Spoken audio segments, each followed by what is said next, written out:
Welcome to another episode of Let There Be Talk. My sponsor today is McGuire Harley Davidson. If you live in the NorCal Bay Area, San Francisco area, whatever, Northern Cal, get your butt down to McGuire Harley Davidson. They specialize in all the latest equipment. They've got the greatest bikes. They got CVOs, Screaming Eagles, Sportsters, Night Rods, V-Rods, Muscles, Ultras, Soft Tails. I'm trying to name them all off my memory. What else? Nightsters, Road Glides, Street Glide, Street Bob, Dyna Lowrider, Fat Boy. Just going on and on. But they're a Harley dealer. They got every model. They're fantastic. They're a family-owned dealer. My boy Ryan and his dad rock it down there. Go see them. They've been sponsoring this podcast for over a year. They're super kick-ass. McGuire-HD.com, or follow them on Twitter. Give them a call maybe if you want. 925-945-6500. They are at 93 First Avenue, North Pacheco, California. McGuire Harley Davidson.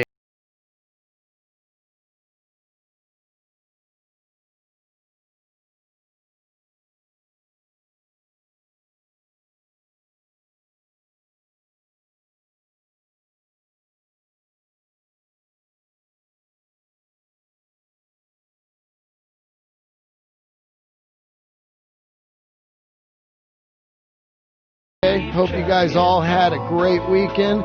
Mine was fantastic. Started it off on Friday afternoon. Me and my boy Steve Henry headed down to the matinee and saw Entourage.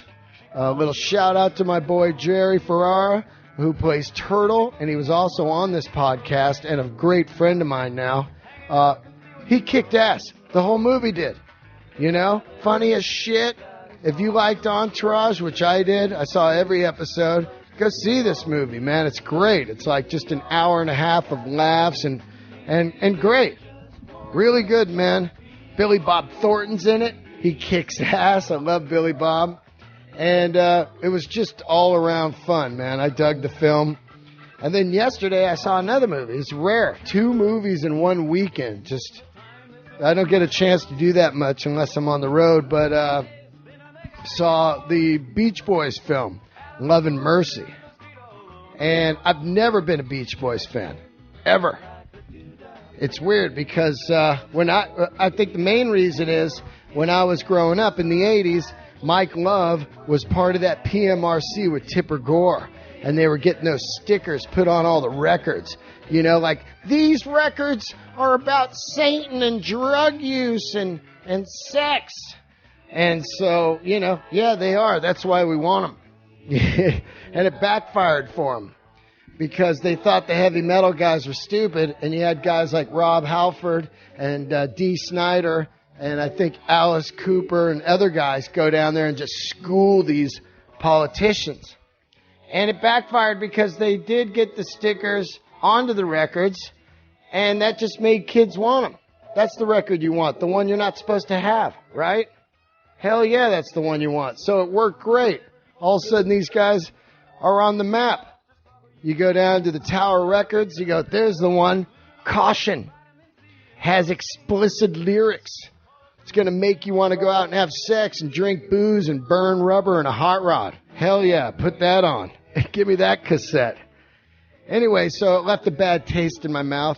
And I never liked that happy, you know, surf rock. But I always did dig, you know, Brian Wilson and that Pet Sounds. You know, everybody's like, you got to have Pet Sounds. You got to have it. You know, I got it. And, you know, listened to it a couple times. But as I watched the film, you realize what a genius he was. He's hearing these sounds in his head. And, you know, writing these tunes with all these crazy harmonies and instrumentation. And just way next level shit, man. So big respect for Brian Wilson. Absolutely. Am I a Beach Boys fan now? No, I'm not going to lie. But I do love hearing the music in this film when you're watching it. Go see the movie. It's great. It's got that kid who was on There Will Be Blood. Love that guy. He was also on that Little Miss Sunshine film. He's the guy that didn't talk. He rocks it as Brian Wilson in The Young Years. Really cool, man. Great weekend. Had some fun shows. Had a weird show Sunday night, last night. Did a weird show. There was a fight in the crowd, which is so unusual. Never ever see this. Not a fight, but guy was drunk, just talking. They went to throw him out. He tried to resist. And then they tossed him out. Anyway, weird. Just weird, you know. Sometimes just shit, weird stuff happens. You're just like, wow, what happened there? I'm always like, I'm here to have fun. Shit, you know what? I saw another movie. And I forgot to even mention this. It's so weird. I saw the Grateful Dead film, the one on Bob Weir called The Other One. And I got to tell you, this thing fucking rocked.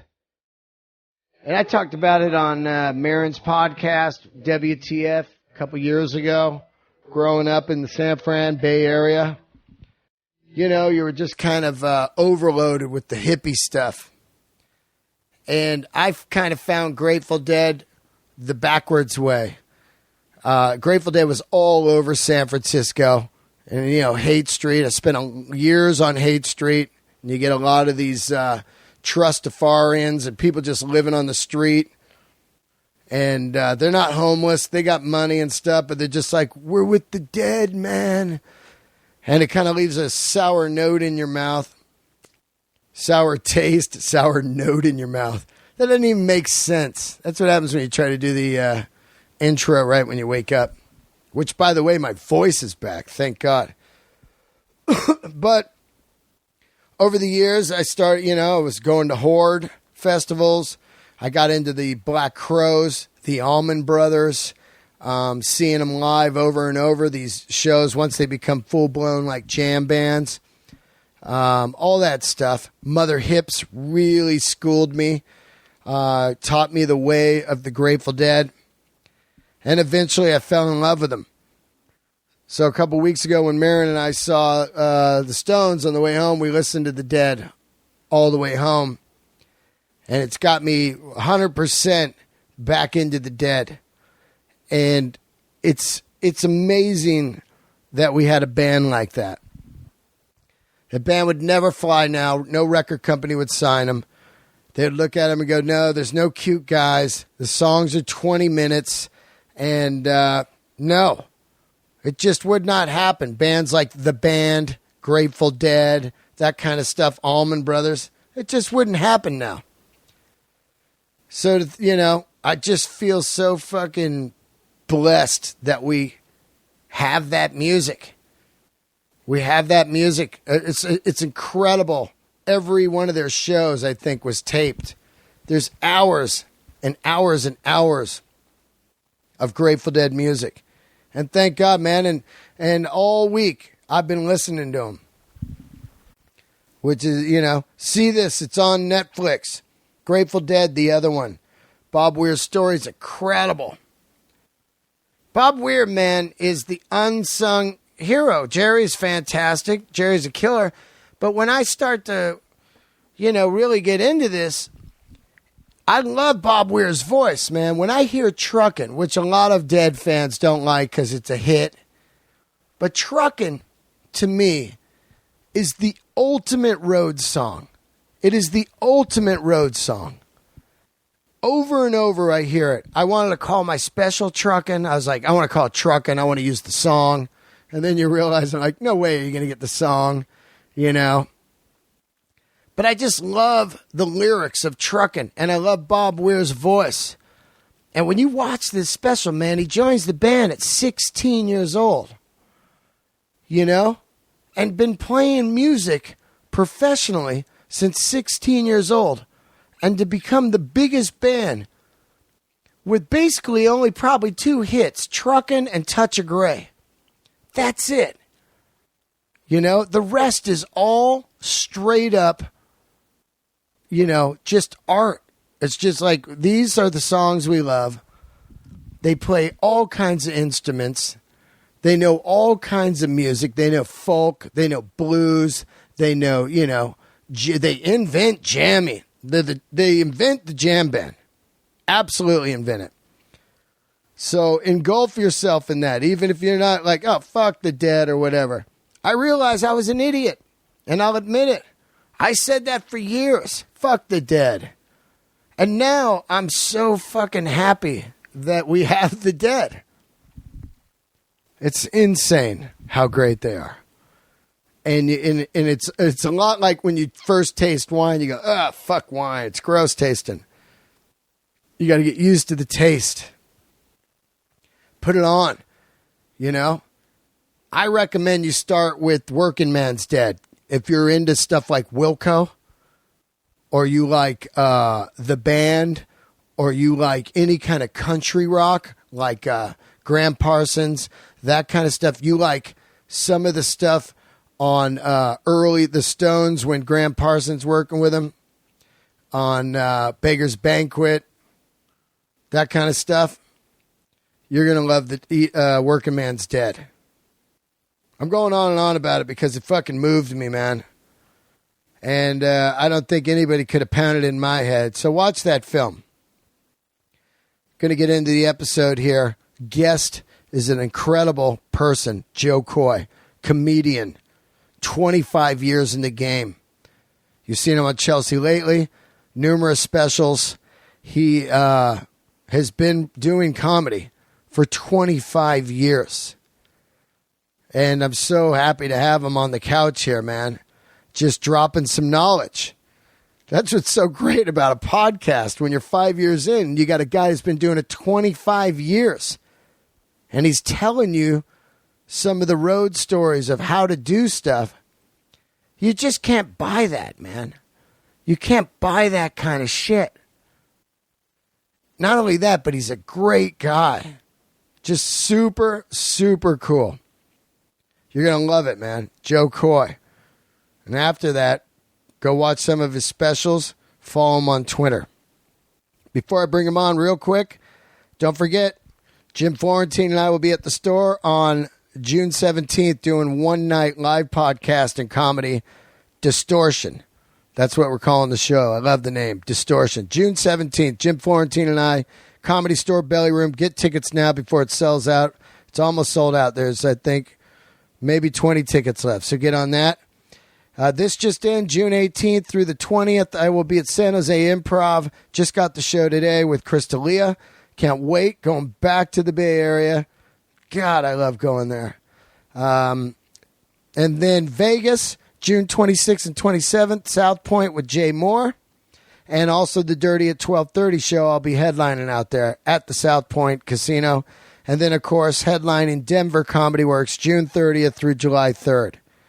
Please come out and see me. Get your ass out of the house. Let's talk some rock. Let's laugh. Let's have some ice coffees. Mine's decaf. I'm a pussy now. I quit caffeine. It's been over a month. Feeling good. All right. Here it is. Have a great week, guys. Mr. Joe Coy. Light the candles. Hey, here we are, another episode of Let There Be Talk.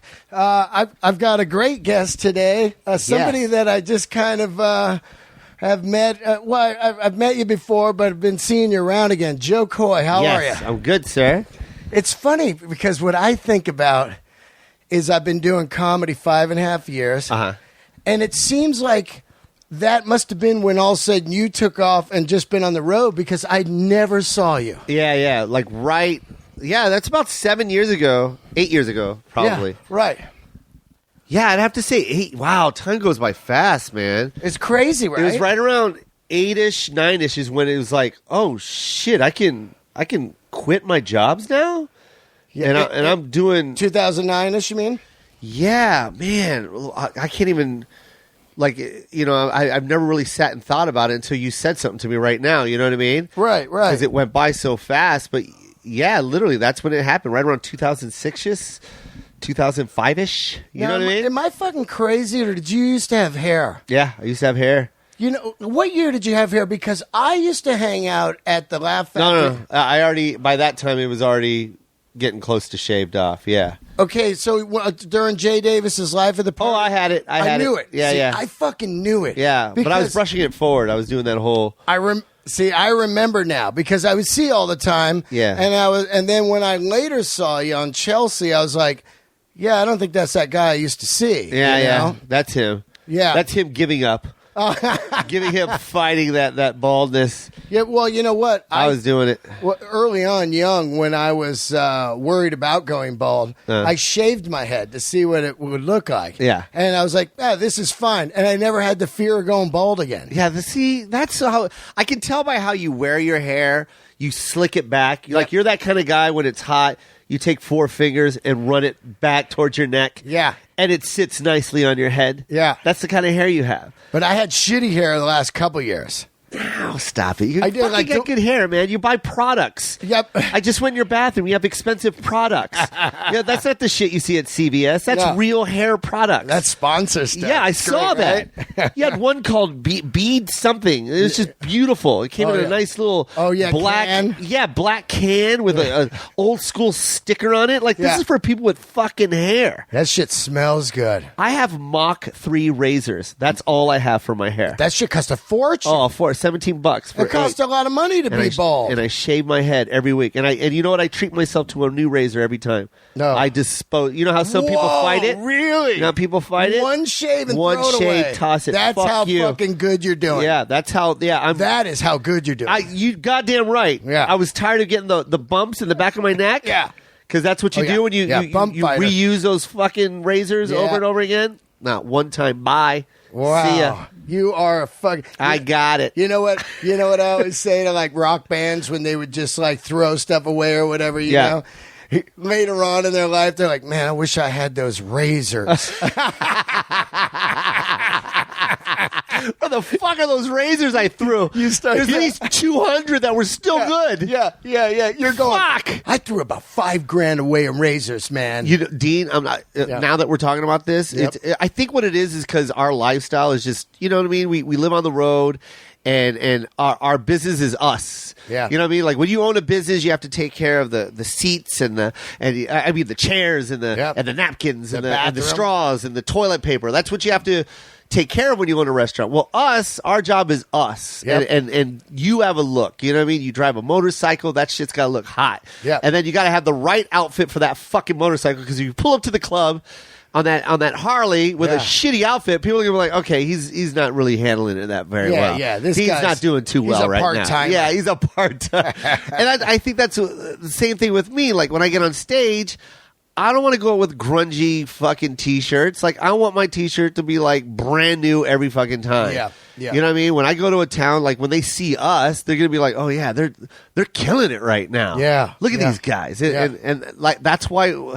Aside from the razors, I always wear a white V-neck. Yeah, and stage? Every city I go to, I buy 9 of those V-necks. Where do you go? Macy's. No, I go to Macy's and I buy Polo pack of 3. Oh, and I buy 3 packs of them. Yeah, and it's nine of them. And at the end of the week, I give them away. I donate them. I never wear them again. It's like I'll never wear it.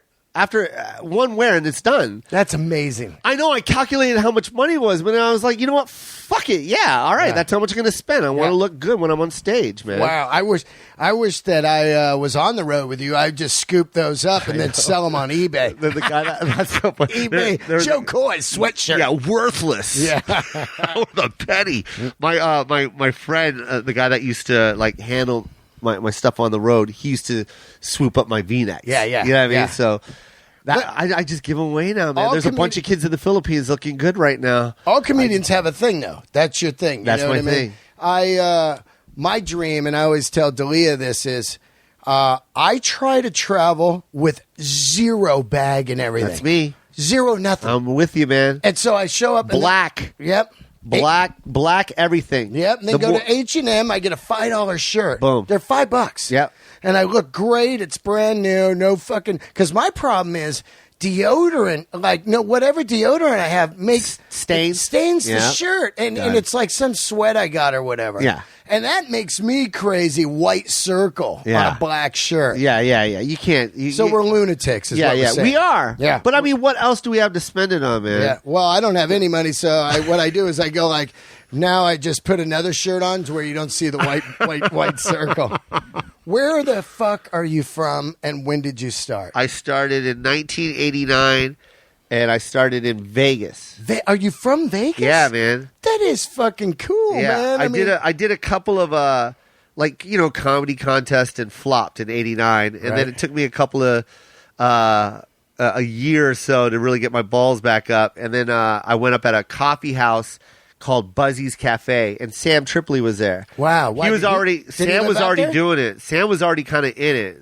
Did he live in Vegas? Yeah, he lived in Vegas too. I never knew that about Sam. Yeah, and then so he was already in it. You know what I mean? Like he was kind of like the guy at that time. You know what I mean? Like, and I wish I would have known him sooner. You know what I mean? Yeah. But I just moved down from Seattle, and is that where you grew up? Yeah, that's where I grew up. And then how old are you? I don't know how old are you. I'm 44. I just turned this week. That's dope. So you're there during the full-blown grunge thing. Are you a music guy? Oh, yeah, for sure. Yeah, my sister went to school with, what's his name?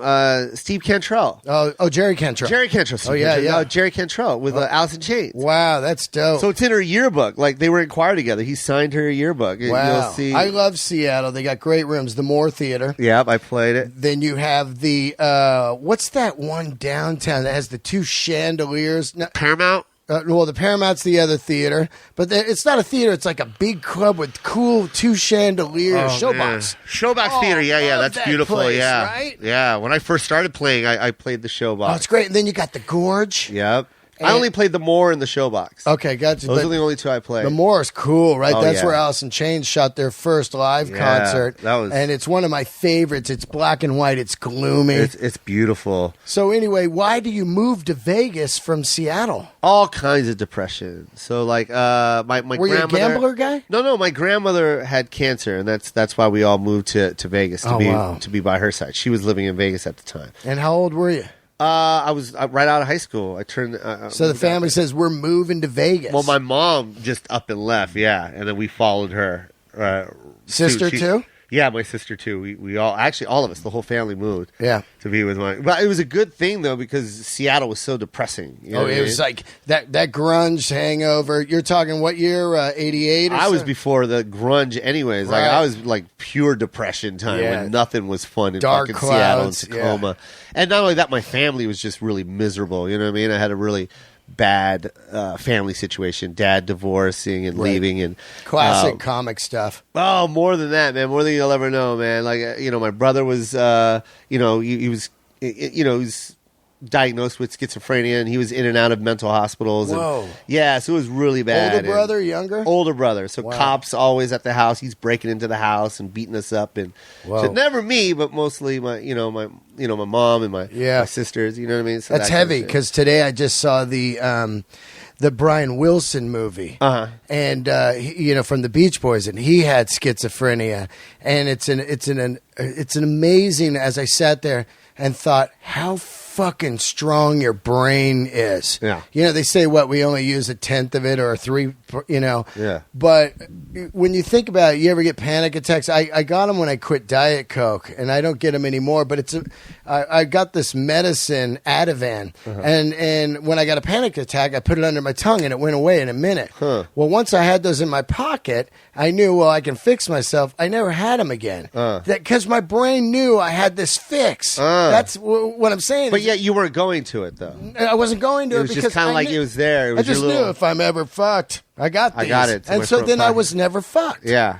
But my point is, it's weird how brains can work, right? We know nothing about them, and supposedly for some reason we only use a little bit of it, but there's pockets in there that can just take over. Take over, man. My brother really took over. He started early. Does that run in the family? Is it a gene thing? I don't know, man. I mean, my brother he's the only one that's, he's still in and out of hospitals to this day. Right. And But, I see a little bit of crazy in the whole family. I think every family's fucking crazy. You know what I mean? I'm crazy. I mean, you got to be crazy to be funny. I'm crazy as fuck. Yeah, and I used it for my outlet. I mean, I was always a funny kid, but when my brother started acting crazy, when my dad left, and it's just my mom and my aunts. You know what I'm saying?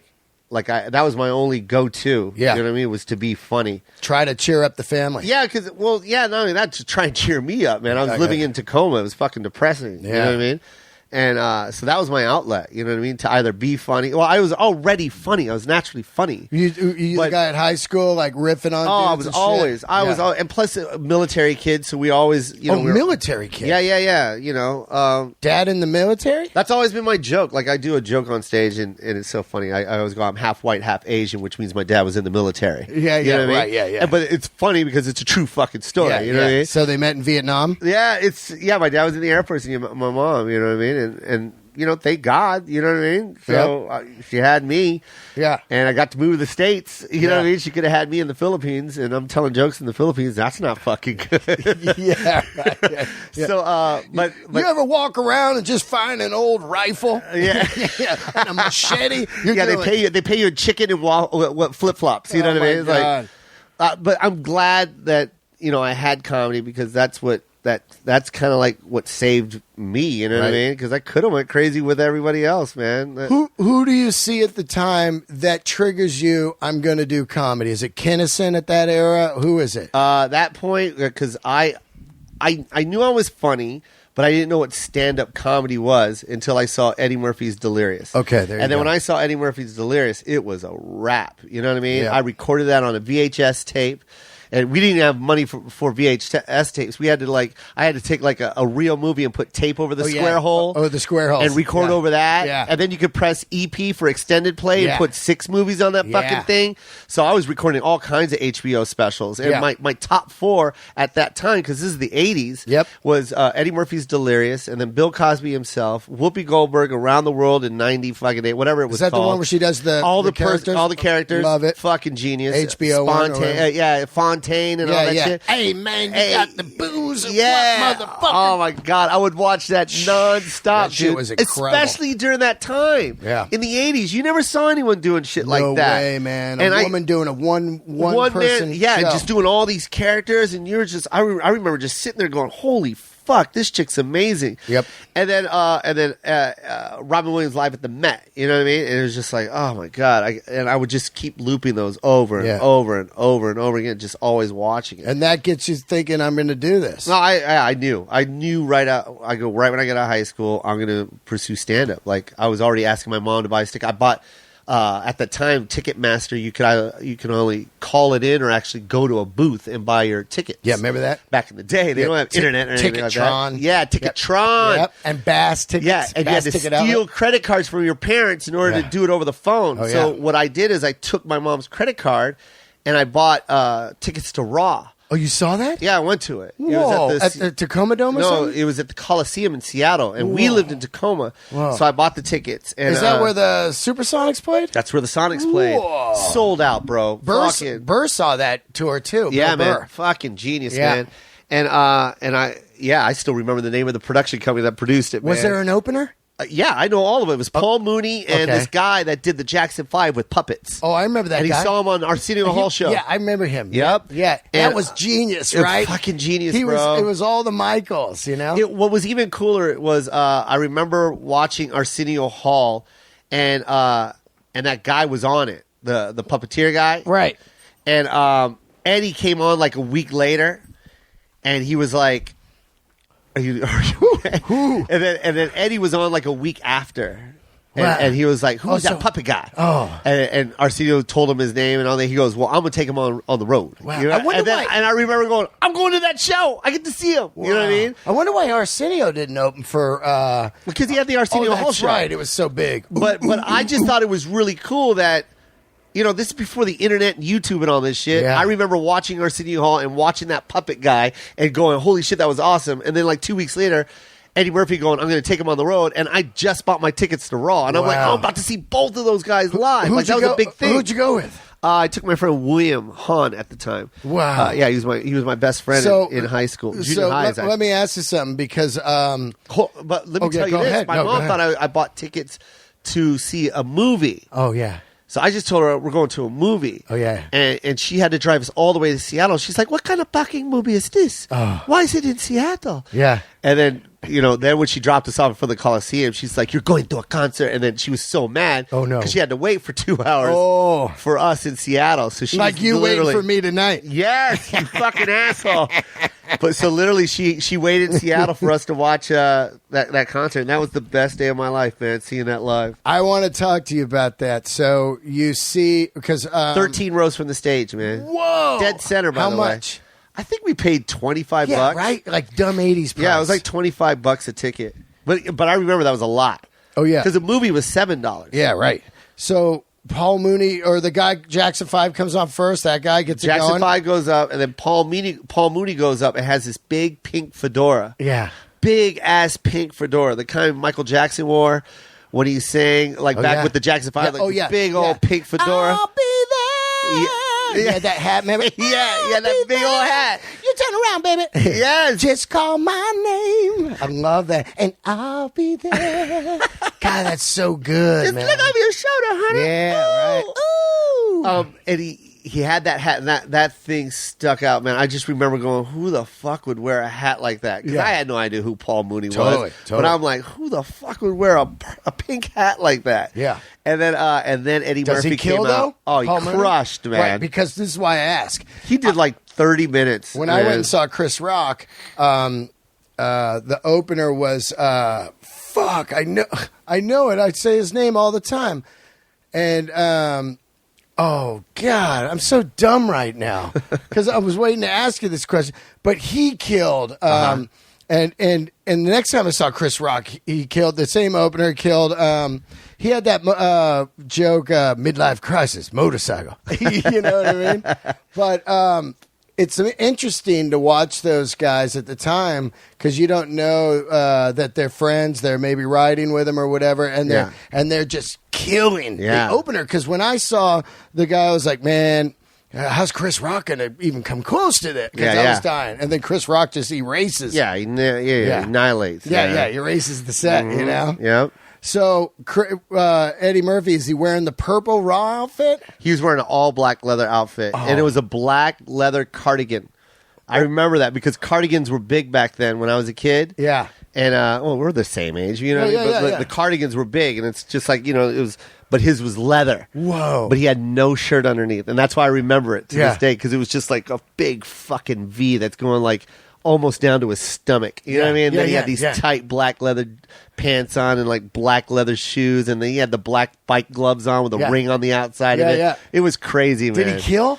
He killed. Okay, you saw Raw, right? Yeah. Okay, so you remember like when you watch it at home, the red screen? Yep. And then he pops up behind that red screen? Yeah. So... on stage, there were 3 of those red screens, and they were all his highlights. It was a montage, or like just everything that he's done. Saturday Night Live, all his movies. Like an opening tape. Yeah, and it was just a tape, a reel just going off with music and everything, and then all his, like, his catchphrases, and all that stuff, you know what I mean? It just, his laugh, and then it would just start speeding up with all the clips and bits of everything that he's done, and then it just stopped and went to red, and he was right behind it, like with his hands in the air, and the crowd went fucking apeshit, man. I remember I just jumped out of my seat. Wow. Eddie, to me, is, like, hands down the best stand-up, because it's just like, naturally, he can just go up there and wing it and fucking kill it. Totally. And if he wants to write it, he can. If he wants to do characters, he can. If he wants to tell a story, he can. Yeah. If he wants to sing, he can. He can do fucking anything. He's killer. And he's, to me, the best. He's the best to ever hit the stage, man. Do you have the Delirious record? Russell Peters got all of it. Yeah, so I didn't know this one, Eddie Murphy, was actually the Delirious tour.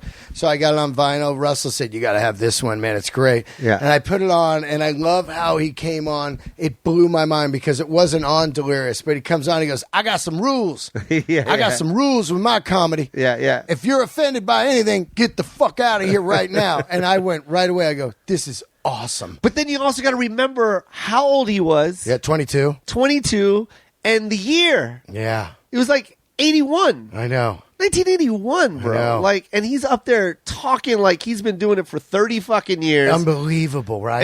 And it's just it's amazing. The confidence, the delivery, just everything. Like, not afraid to say anything. And no, man, it's just genius, man. Like, but at the time when I was a kid watching it, you don't think that. You think this is a grown man talking, dude. Now that I'm this age and doing stand up for 25 years, I'm like, Eddie was doing this at 22? Yeah. What the fuck? Well, that's the thing I think about, because when you're 22, you're not writing adult stuff. You're going like, man, my roommate ate my sandwich. Yeah, yeah. You know what I mean? Yeah, just dumb shit. I don't have my rent money again. Yeah. Who likes weed? Yeah, right? I got to move in with mom. Yeah, just dumb shit. But he's coming out like with that stuff like, oh, you just saw Rocky and all that shit. He could already tell stories. Not even the Rocky. How about when he was talking about his getting into his first fight in Hollywood and calling his dad, and his dad's going to come. You know what I mean? Yeah, just got hit in the face. Yeah, all that. You look like Jimmy Walker.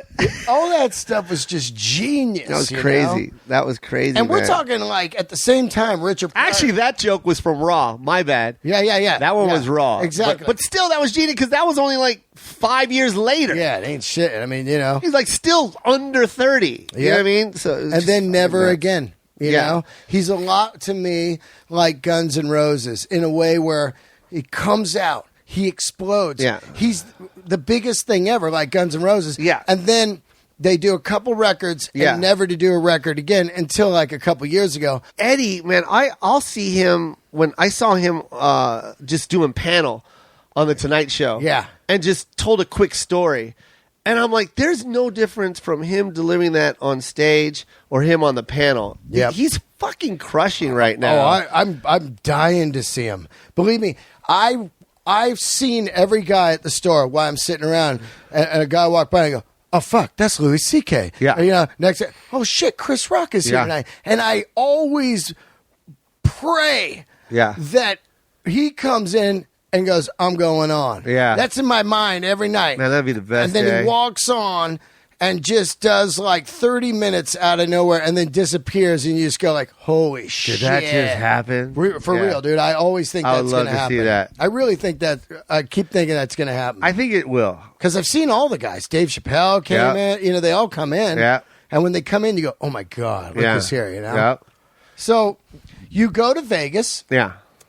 You're fresh watching Raw. You're going to do comedy. Yeah. And you start fucking doing some bars, and you eat it a couple times, and then eat a lot. And disappear for a little bit, like, ooh, I don't want to do this. No. I knew I wanted to do it. Yep. Only and literally because I heard Eddie Murphy say that he bombed 5, 6, 7 times. Right. I remember that in an interview, or I remember reading it. You know what I mean? So when I bombed, and I was like 18, and I was just like, well, shit, Eddie said he bombed when he was 14. You know what I mean? Yeah. And he still went and did it, Yep. So I'm like, I'll be all right. But it still took a lot. It took a lot to finally just get the balls to go back up, and then I finally went up. Well, a lot of it has to do, of course you're going to bomb when you're new. That's what you do. And I even bomb now. It's like, I don't mind bombing if I'm working stuff. I'm trying to figure it out. But a lot of it has to do with the room's already bombed. Yeah. Oh, tell me about it. You know what I mean? I bombed so bad on this thing called, it was like a showcase show. And it was like one comedian, one singer, one juggler. And it was all kinds of acts. And of course, I was the comedy guy. And I followed a guy that did Lionel Richie. Oh. He sang, man, he sounded just like fucking Lionel Richie, man. And he crushed. He went up before me, and then I had to go up after that. This is before you know about following people, right? And you know what I mean? Yeah. The sweet spot of the show or whatever. And he crushed, and then I went up and just tanked, man. And I remember I got off stage because they didn't want you to leave. You know what I mean? Everyone had to stay there because the crowd had to vote. It was fucking awful. By the way, I penciled in a mustache. You did? Yeah, with my mom's mascara. Why? Because you wanted to be like Eddie Murphy? No. Because it was it was a bar. Oh wow! And I was only like 19. Oh, you snuck in. So I snuck in. I remember I had like baby hair, and I just kind of colored it in so it looked a little thicker. But they let me in. He let me in, and and it was so funny because when when I bombed, I remember I sat right next to the Lionel Richie guy. Oh. And he's like, hey, man, there's always next time. And then he goes, but I'll tell you this, you got really good stage presence. That's what he said to me. I didn't even know what that meant at the time. Yeah. But you remember what material you were doing when you started? Fucking horrible. I can't even remember. I really don't even remember. You know what, to be honest? Yeah. I do remember writing like 2 pages, and I was working at this place called Going to the Game. It was a sports store. Right. And I was stocking hats. In Vegas? Yeah, and I was in the back stock room, and I was going over my set that whole time in the stock room. And I remember cutting the set in half. Like, I remember ending at this joke, and I go, that's too much. Oh, yeah. I only get 3 minutes. Time-wise. Yeah, and I cut this page out, and I crumpled it up and threw it away. And I remember I had a page and a half. I go, that's perfect. This is going to be enough time. Because I was timing and everything. Bro. Yeah. The first sentence, it was down fucking hill, man. Whoa. Like, literally the first thing that came out of my mouth, I thought they were going to laugh. Yeah. Complete fucking silence. My mouth chalked up. Oh. My tongue started sticking to the roof of my mouth. Yep. And then I was just jibber jabbing, and now I'm trying to ad lib and talk to the audience. It was a fucking train wreck, bro. Yeah, it was horrible. So you lose that. Yeah, contest. I was not even a loss. I don't think I even entered. It was, I mean? I was there. Now, how in Vegas do you start getting on regular? No. I started doing later. I got on that coffee house at Buzzy's, and that took off. Like, that was cool. You know what I mean? Sam was doing it, and all these other comics were doing it. What was it, once a week? Yeah, it was once a week at Buzzy's. And then that's how you kind of network and you start meeting guys. But Buzzy's, for some reason, like, it was just so much fun to play. You know how that one coffee room or that open mic that everyone loves to do? I love that. Well, that was Buzzy's at that time. And all my coworkers just started coming. Everyone just started coming to watch me. And it got to the point where it was like a lot of people were watching me. You know, like they couldn't wait for Wednesday nights at Buzzy's. You know what I mean? And how many minutes you doing there? We're doing like 10, whatever it was. You know what I mean? It was the same joke every fucking week. You know what I mean? It just everyone started coming. And then next thing you know, you start meeting, these guys that could get you over here. And next thing you know, I met, I forgot the girl's name, but, Sam or would have a room or someone else would have a room. And I started doing this one lady's room. I forget her name, but she was dating another guy that was booking a room, and he saw me, and that's how I got at the MGM. And when I got to the MGM, I was opening for these comics, and they were giving me 2-for-1s. They were like, "Hey, just give this to your friend." You're doing the MGM like theater there? Yeah, the MGM, but it was a comedy club. It's called Catch a Rising Star. Oh, I remember that. Okay, and they were giving me a stack of 2-for-1s, and they go, "Joe, since you're opening for them, just hand this to your friends so they can come and pay 2-for-1." And I noticed that the headliner wasn't bringing anybody. Yeah. But all my friends were paying 2-for-1s. Yeah. So I was like, well, why am I bringing it here and I'm getting paid this much money when I can rent a theater? Yeah. And just charge, $7 a person. It's the same fucking thing. You're thinking that, huh? Yeah. So I started renting out this theater. Which one? It was called the Huntridge Theater. Wow. Yeah. And is it like it's an old school movie theater? Yeah, off the strip. Wow. Old school. It's like a historic landmark now. You know what I mean? Yeah. And I rented it out. It was like $600 to rent it. You know what I mean? And then I got sponsors to pay for it. And then I would fly the comics out, put them up at the hotel that I was working at. Yeah. Because they would give me a discount on rooms. Yeah. And then I would sell tickets, man. And I would literally sell that fucking thing out. 600 tickets, man. And then you would just feature for the headliners from LA? No, I'd headline. Oh, you would headline?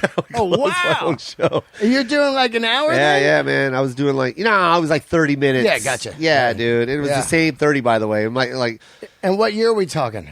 Oh, God, man. I got old flyers of this stuff, man. I don't know. I don't know. I got you. 95. So like 6 years after you started. Yeah. You start doing your own theater gigs. Yeah, right around there. 90. Yeah, I can't even remember, man. 96, yeah. I hear you. I'm the same way. Yeah. Every year, I'm like, it was like 2 years ago. And yeah. I'm like, wait a minute, it was like 7. It's crazy. Yeah, it's nuts. I remember when I got Bobby to fly out. I flew him out and did a show. Yeah, man. Rented out this student union. Yeah. And I had to beg this frat to rent out the student union for me so I can do this show. At UNLV or something? Yeah, at UNLV. Put 600 fucking chairs out there for us. Yeah. Not one student came. It's just me, Bobby Lee, my parents. No one came? And the frat that rented out the place for us. No one came? And it was one of the best shows ever. Whoa. And that was 20-something years ago. Wow, man. Yeah, that was like 4 or 5 years into it. So now, how do you make the move to LA? What happens? God, late, man. I remember Bobby was like, "You need to move to LA," and I was like, "Nah, I'm good. I'm good where I'm at," because I was getting these shows. I started getting sponsors to pay for the shows. Yep. So I was making good money. Like every 3 months, I was pulling in some dough. You know. So you're not doing any road work. You're just working in Vegas. Just in Vegas, booking and meeting comics. You know what I mean? And booking them and flying them out and. I was comfortable, you know what I mean? But I still had a full-time job. Oh, wow. You know, full-time, part-time job. You know what I'm saying? At the hotel or Lids? At the hotel. I call it Lids because that's what it is now. The sports store. But I was working in casinos now, so I was making good money, but it was disposable. Like, I could quit those jobs whenever I wanted to. Yeah. Like concierge shit? Or? Yeah, doing dumb shit like that. Yeah, right. And then still getting booked on the road. And then... But that I was still doing that and just making good money, and then finally I made that move to LA. And what neighborhood do you move to? I moved to Canoga Park. Whoa, you're not even actually in LA. I'm far, Why man. did you pick that? Because my friend was living there. He had like a crack house. It was really bad, man. Oh, really? Yeah, it was literally cracked out, man. Just no doors closed. Whoa. There was no light to go in. I would love to drive to that place and to that house again, just see like, holy shit, this is right. I remember my wall was an aquarium that you couldn't even put fish in it. It was just glass. You know what I'm saying? And they were putting shit in the aquarium for storage. You know what I mean? Comedy's so weird. You could actually shoot a special in there. Yeah. You know what I mean? And they'd be like, what's that? It's like, this is where my first move to LA. Yeah. Just call your special Canoga Park. Yeah. Have like 20 people. So you're living there. Yeah. And are you you're driving into Hollywood trying to get spots? Yeah. Who's hooking you up with spots? Where are you going? Nobody. And where are you going? The first spot I went to was, Edwin San Juan gave me my first spot. Yeah. Edwin San Juan, he's a Filipino comic. And he had like this show that he put together at some casino. And I saw it on MySpace or something. I forgot what I saw it on. Yeah. And I drove there. Yeah. And I introduced myself to him. You know what I mean? I was like, hey, man, I'm a comic. I'd love to go up and just, give me like 5 minutes if you don't mind. He was like, no, because he'd never seen me before. And I was like, all right, whatever. Yeah. It was a sold out show. Yeah. And then it was so funny because the guy that was emceeing was a guy that I flew out to Vegas to do my show. Right. And he always remembered that. And he was like, I'm going to talk to Edwin right now. I'm going to put you on this show right now. So he went up to Edwin and he told him and put me up. And I still have the videotape of that, man. Really? Yeah, I got it. And that was my first set in LA. What bits were you doing there? Oh, my God. Just dumb shit still, man. I got you. The Asian stuff, me being Asian and just all that. Just stupid, what you do when you first start. I wasn't even talking about my mom yet or talking about my son or I didn't even have a kid at that time. Yeah. You're just rolling the stuff that being the funny guy, what I mean? Yeah.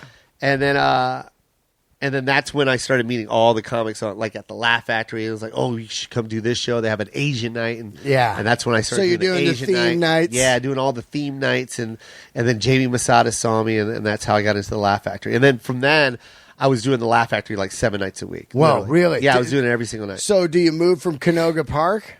Oh, yeah. Then I moved closer to I forgot where I moved, man. God damn, dude. I'm sorry. Weed? Glendale. Glendale. No, man, but I mean, come on, bro. Yeah, like every year I was in a different fucking place. How many jobs do I have? You know what I mean? There was one point where I was working 3 jobs at once, You mean you're working 7 nights a week at the Laugh Factory, but you're still doing Nordstrom Rack? Oh. And Borders Books. I was working Borders Books at 5 o'clock in the morning until 10 o'clock, 5 to 10 in the morning. And then working Nordstrom Rack from 1 o'clock in the afternoon till 9 o'clock at night. And then still doing a yacht where every Saturday and Sunday, these private yachts that would go up and down the marina, I would drive there and bust tables from like 6 to 9.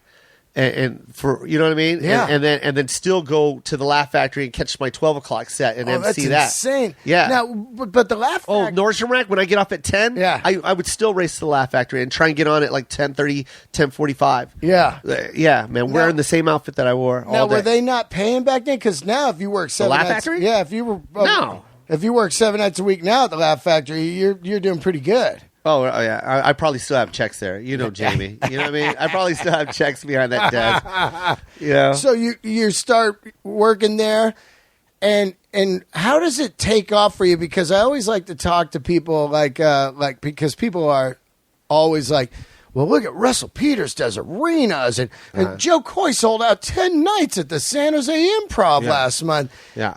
What is the pivotal point? Is it Chelsea lately? Is it a special you did? Because like with Russell, it was a special and someone cut it up and YouTube was brand new and he was one of the first guys on YouTube. Yeah.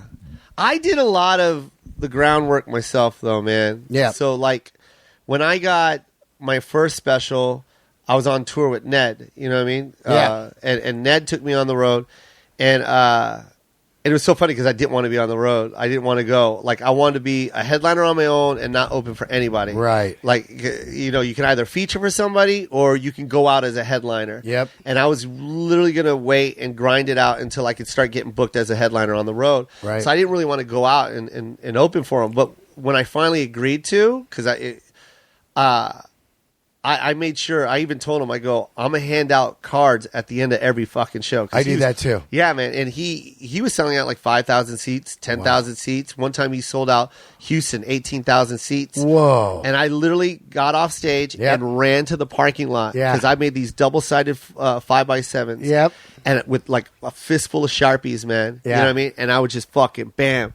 And just have the box in front of me, and they're just coming at me, man. And I'm That's just exactly what I do. signing. Like when I'm out with Russell, yeah, like we're in a massive theater, and I'll run to the lobby, and there's so many people I can't even like handle it. Like here you go. But if you can get your name in those people's hands, it's really funny that people look at the card like, oh, that's a waste of time. Yeah. But the second you step off and the headliner goes on, you're done. They forgot you, man. They don't know your fucking name. They don't remember shit. Ask any of the comics that worked with me at the Laugh Factory when I was doing it 7 days a week before I went on the road. Yeah. Ask any of those guys I used to work with. Butch Bradley, Tony Rock, Ruben Paul, all of them.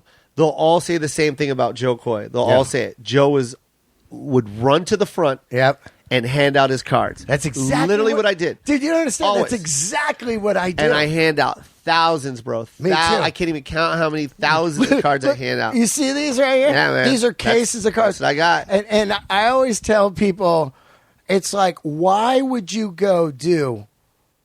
It's like almost like if you order. This is how I say it, if you order a drink at Starbucks, and you don't give them your name. And then you go to pick it up, and they're like, where's my drink? And they go, who are you? Yeah. And that's only been 1 second. Yes. 1 second.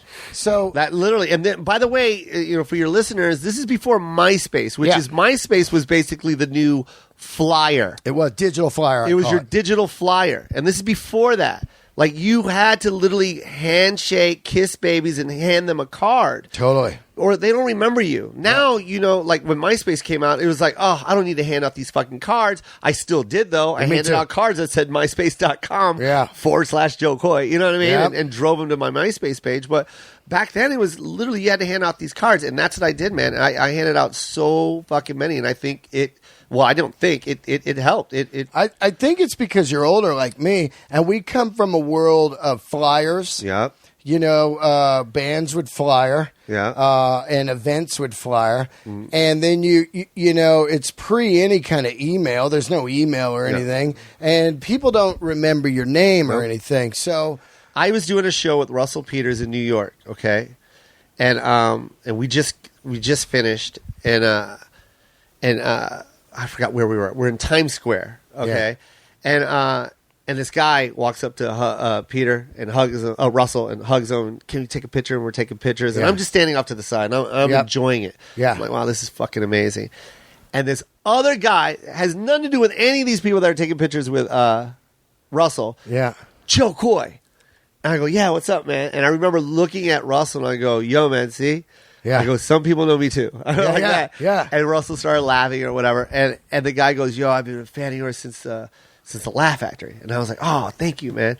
And he goes, yeah, I still got your card. I go, get the fuck out of here. You don't have my card. Yeah. And he goes, no, I have your card. I always carry your card. I go, show me. Yeah. And he opens up his wallet and he pulls out my fucking card. Yeah. And he always carried it inside his wallet. Because I used to hand out these little like business cards. Yeah. With a picture of my son crying. Oh. It's a really cool card. Yeah. And like that was always my idea. Like, people are going to keep this card because it's a cool picture of That's my son like mine. crying. It's a piece of art of me, and it's like that Kevin Christie drew, and it's it's fucking cool looking. So people keep them. Yeah. And I do series of cards. So year 1. Year 2, they're all different. And now it's this one, and people keep them. They go, oh, man, I got last year's too, you know? But it's amazing how people, I say, I'm on every night, 7 nights a week, and I say, there's no one handing out cards at all except me anymore at all. And even if I see them on the ground after, there's still a couple days later, I get emails. They go, man, you were great. Yeah. Let us know when you're playing again and shit. All it takes, man. It only takes 2 a week. Yeah. It's grassroots. If you're looking for 1,000 cards handed out and 1,000 people email you, that ain't happening. Yeah. But if that's what you're looking for, you're delusional. But if you get 10 out of the 1,000 people that go, we loved what you did, they tell their friends at work, and it spreads. It spreads, man. It really does happen, man. It does. I still hand out cards. I do too. At the end of my show, it's right there on the merch table. I got cards, and I'll sign them. Take them. Yeah. As many as you want. So you start going out and headlining. Yeah. And it, like, my thing I always ask now is, like, you can see a guy has 30,000, 100,000 Twitter followers, but they go out and headline and no one comes out. Yeah. What's got the butts in the seats? Is it Chelsea lately? No, because I was already kind of selling like one show out. Right. You know what I mean? Like, I was getting these weekends. Do you have a special on YouTube? No, my first special, Don't Make 'Em Angry, was out at that time. When I started headlining, Don't Make 'Em Angry was on Comedy Central. And I already noticed that there was this following then, because I had this joke that I did about my son, Ting Ting. Yeah. And that was like kind of like this big thing. Everyone was like, wanting to hear me do Ting Ting live. You know what I mean? It could be one joke, right? That's all like it a was. hit song. That's all it was. It was that one, and then another one that I did with my mom was my Wii joke, where I talk about her playing the Wii. And everyone was like, game over or Ting Ting. And it was nonstop. Everywhere I went, I would hear like, 10 or 15 people go, Wii! Yeah. Or game over, Ting Ting. You know what I mean? And I'd have to do the joke. Yeah. So I noticed that I was getting these, like, you know how it is at the Improv. I don't know, but with the headliners, you get these buyout deals, where they just pay you for the weekend. Oh, yeah. Or you get bonus. Yeah. You know what I mean? Or door deals. If you sell out a certain amount of tickets, we'll give you a bonus. You know what I mean? And I was hitting these numbers where I was getting bonuses, and then I was like, wait a minute, I should be making more than these bonuses. You know what I mean? Yeah. So then I went to door deal, and then I noticed I was making more than what I should be making with that door deal. So I started asking for a higher percentage. Yeah. And when you do that, you risk. You're gambling on yourself. You know what I mean? Because now it's like, now the club's like, all right, we're going to do this, but, if you don't sell that many tickets, you ain't going to make that much money. Yeah. You know what I mean? But you got to gamble on yourself. And then I'm like, all right, fuck it. Let's do it. And I'm glad I did that because they came. Yeah. And then what I started doing was I eliminated my comps. Because, sometimes when you sign a deal with the Improv, you go, all right, well, the Improv wants 50 comps a show, or we want 100 comps a show. Wow. You know what I mean? So we can make sure that there's at least 100 people that have to buy drinks, blah, blah, blah. And then I was like, no comps. Yeah. I don't want any comps. You know what I mean? So if they don't come, fuck them. You know what I mean? But the people that do come, they're going to come back. Yep. And that was and they went for that?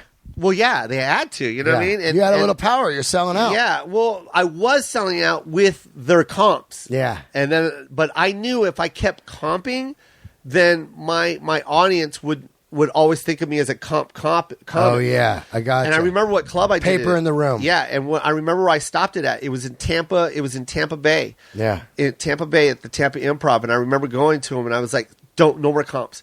Because I remember he comped the Thursday. Yeah. And I go, stop. No more comps for Friday, Saturday. That we're done. Yeah. Like, straight up, let's just sell it. And he goes, are you sure you want to do it? I go, please, just don't do it. Watch. It's going to happen. Yep. And we fucking sold out, man. And from that day, I never sold another comp again. Wow. That's what helped. That's amazing because I work a lot with Eric Griffin, and he says the same thing. He's like, let's don't paper the room because we got people that don't want to be here. Yeah. That's another thing. Yeah. People that get comped, they're there because they want to be comics. They want to get drunk and be part of the show. They're the texters, talkers, and hecklers. They're the worst fucking people in the world. But they're also, if you do win them, if you do win the compers, and give them a great show, they're always going to remember that your tickets were free. Yeah. And that's not good. Because now when you come back the following year, they're going to go, oh, can I get those 2 tickets? No, he charges now. Fuck it, I'm good. It's interesting you say that because this year I finally took off my, on the back of my card, I used to say, email me to say hi or for some free tickets. Yeah, get rid of that shit. So I got rid of that shit because I realized, hey, I just look like I'm just giving away myself. Yeah. You know what I mean? And I was like, this has got to go. And also people were delusional too. They would email me like, hey, we got your card at the Improv on Saturday. So we see a show on Thursday when we want to go. Like they think I work there, like an employee. Yeah. You know, so I was like, this is out of here. But my point I wanted to make that Eric Griffin makes is if you eliminate the comps, it forces the clubs to promote properly. Yeah. Because they get lazy and they go, we don't need to promote this and stuff. We'll just comp the tickets on radio stations and at the mall and stuff. Mm-hmm. And the room will be full. Yeah. And they just don't do any promo. Yeah. And Eric's idea, which I really liked, was no comps and let's promote this thing. Yeah. You know? But you also have to promote yourself, too. Yeah, you got to promote yourself. And that's what we're talking about. On top of that, I also... I put money into my own promotion. I make sure I do all my radio. Yeah. You know what I mean? And make sure you crush your radio. You know what I mean? And what else? That's about it. Oh, and even when I sell out, because now I go into markets and I'm already sold out. Like when I went to San Jose, all 10 shows were already sold out. What's that hold? 5, 6 in there? It was four, a little over 450. Wow. Now, then Sacramento and San Francisco, same thing, 10 shows. 10 shows. Ontario. 10 shows straight? 10, yeah. I have to do 2 weeks. 2 weeks? Yeah. You just well, it'll be 2 weekends. Yeah. Okay. So I do 2 weekends. So you do 2 a night or something? I'll just do the straight weekend. Oh, okay. Or I'll do Thursday, Friday, Saturday. Oh, I got you. But then, there's times where I'll do 12 shows because then we'll add 2 on Thursday and then 1 on Sunday. Wow. Yeah. Now you're rolling your specials out and stuff, and then you start doing Chelsea. Chelsea's actually like I was already selling like say I was selling my Saturdays were completely sold out. Yeah. And then Saturday early was a little light, and then Friday was a little light early, and then Friday late was kind of like almost sold out. You know how they always say that? Yeah. And then when I got Chelsea, it was done. Wow. Yeah, that's what took me the power of that show. It took me over. Yeah. She's a great woman, right? She just helped so many comics. Yeah. Well, I met her way back before I'll even say before any of the other cast members, to be honest. Yeah. Because I was opening for John Lovitz, and John's the one that introduced me to Chelsea, and Chelsea's the one that told me about her show. Wow. Before anybody. Really? She said she had a show? Anybody. Oh yeah. She wanted me to be in her show. She wanted me to be her sidekick. All that shit. Wow. Yeah, man. Way back, man. Wow. Let's now you don't work at the store? What's going on there? Well, because when I came, I was like I said, I was with Jamie Masada. Right. Right when he saw me, he signed me. So he wouldn't let you work at Ralphie May is the one that got me Jamie Masada, by the way. Oh, really? Ralphie May was like, "Hey, man, come on, man. Yeah. Jamie, this motherfucker's funny, man." Yeah. I don't know why I'm doing. Yeah, you're doing. That's him. but that's and literally. Ralphie did it like 3 times with Jamie, and then finally Jamie saw me, and then Jamie started booking me more. Yeah, and then after that he became my manager, and then I was like, why play anywhere else? I literally was playing the Laugh Factory 7 nights a week. I was doing every single night. You're gay. Yeah, you don't need the best spot, and sometimes twice a night. Yeah, right. Saturdays I would do two. Oh, that's great. I would either do the 8 and 12 or the 10 and 12. Wow. You know what I mean? With a prime spot. Yep. And this is while Tony Rock was there and Ruben was on stage. And, and this is at the height of Dane, you know what I mean? When Dane just came out with Harmful. Right. You know what I mean? Like, it was it was magic, man. Just sold out every night. Every show. The lines down the fucking streets, man. Wow. And, it was just like, I didn't need to go to the comedy store. I was a little selfish and... at that time, I was a little selfish and lazy. I was like, well, why go to the store when I got it here? You know what I mean? Yep. And then, and Mitzi passed on me. You know what I mean? Bobby introduced me to Mitzi, and I went up and showcased. And she was like, I need to see him again. Really? Yeah, I remember when I walked year was up. that? And I had a killer set. I crushed. I swear to God, I did. What year was I remember that? getting, oh my God. It was like 2000s? Yeah, it was like 10 years ago. Yeah. 11 years ago. So it was like, yeah. Yeah. You crushed it and you didn't get past. Yeah, and Bobby even goes, would you? And he stood by her the whole time. And Bobby's like Mitzi's baby. You know what I mean? And Bobby was sitting right next to her while I was on stage. And when I walked off, Bobby was like, what do you think? And she's like, I need to see it. Wow. I didn't really understand. Yeah. See him. Understand. Now, can we talk? I don't know what what's going on, but can we talk about what happened with the NBC show? Why? I don't know. I don't know. We don't need to. I'll just pass on. That's old news. Yeah, I didn't know what happened. Didn't but need to. Yeah, it was just dumb. It was all right. Bad timing, and just it was a stupid thing for me to say. I didn't even say anything bad, and whatever. Yeah, I don't even care. You don't have to talk about it. I was just wondering. Are you now? Do you want to be on TV? Yeah, of course. I mean, when I write my stand-up, when you listen to my stand-up, like that's how I write. I write it as if it's a situation. You know what I mean? Like, you know what I mean? I want to paint that picture. Like when Cosby would talk about chocolate cake, or when Eddie Murphy would talk about Aunt Bunny. Like, it's a situation. It's a show. Yeah, yeah. And when I talk about my mom, I do the same thing. When I talk about my son, it's the same thing. And I want that to come to life. So what's the ideal show for you? It's like a Joe Coy show, about family show? My family, my situation, you know what I mean?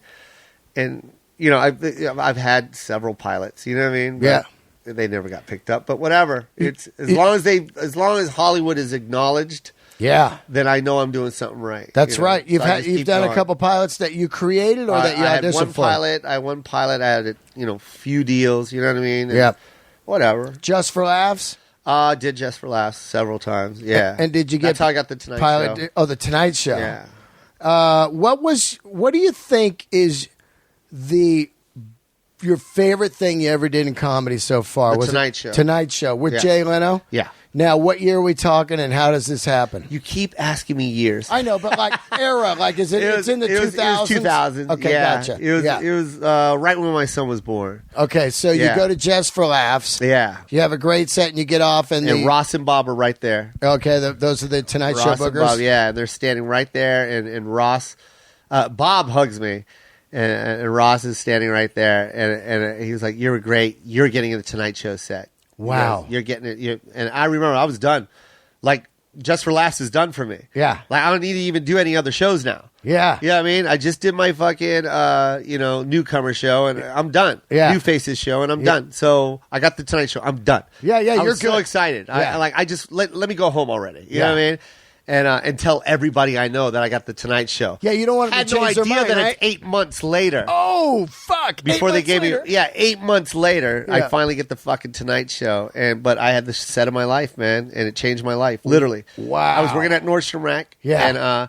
And I remember I was working at Borders and Nordstrom Rack and doing that yacht thing I was telling you about. But Nordstrom Rack, the reason why I remember that is I didn't know how many people watched the Tonight Show until the next day. Yeah. I didn't know what 11 million people really meant. Whoa. You know what I mean? Or whatever their numbers were. It was probably higher at the time. Yeah, yeah. And by the way, it was with Alanis Morissette. It was just a really good time to be on that show. Awesome. And I did my set, and I crushed, man. And I remember I was working in the shoe department. Every other woman that would come up to me asking for the shoe, because they would bring their rights to me, the right side of the foot, and I had to go get the left foot. Yeah, yeah.